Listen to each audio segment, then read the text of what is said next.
২০১৮ সালের বিতর্কিত নির্বাচনে দায়িত্ব পালন করা সরকারি কর্মকর্তাদের বিরুদ্ধে ব্যবস্থা নেওয়া শুরু করেছে অন্তর্বর্তী সরকার।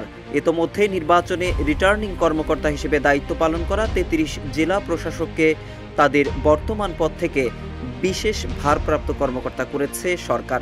ডিসিদের বিরুদ্ধে ব্যবস্থা নেওয়া শুরু হলে সামনে আসে এসপিদের বিষয়টিও। এ অবস্থায় সেই বিতর্কিত এসপিদের ভবিষ্যৎ পরিণতি কি হবে তা জানিয়েছেন যুব ও ক্রীড়া উপদেষ্টা আসিফ মাহমুদ সজীব ভুঁইয়া। উপদেষ্টা আসিফ মাহমুদ সজীব ভুঁইয়া তার ব্যক্তিগত ফেসবুক অ্যাকাউন্ট থেকে দেওয়া একটি পোস্টে বলেছেন, ২০১৮ সালে রাতের ভোটের নির্বাচনে ৬৪ জেলার দায়িত্বে থাকা পুলিশ সুপারদেরও ওএসডি বা বিশেষ ভারপ্রাপ্ত কর্মকর্তা করা বা বাধ্যতামূলক অবসরে পাঠানো হবে। গতকাল দেওয়া ওই পোস্টে যুব ও ক্রীড়া উপদেষ্টা এসব কথা বলেন।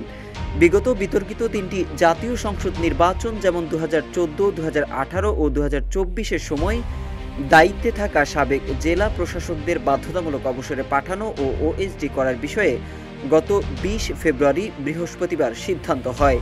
যমুনা রাইস কুকারে আছে 3-in-1 function. Jamuna rice cooker, smart রান্নায় আধুনিক জীবন।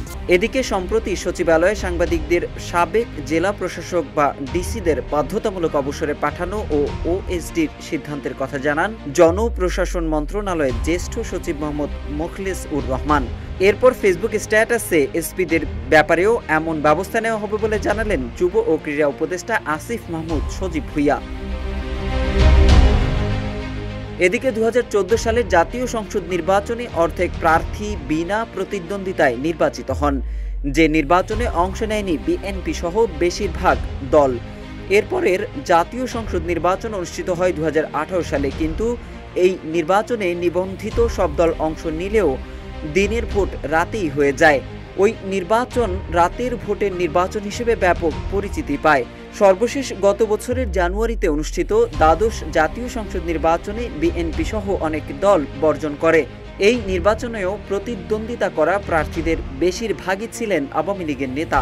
তারা দলীয় মনোনয়ন নিয়ে এবং স্বতন্ত্র প্রার্থী পরিচয় দিয়ে নির্বাচনে অংশ নেন।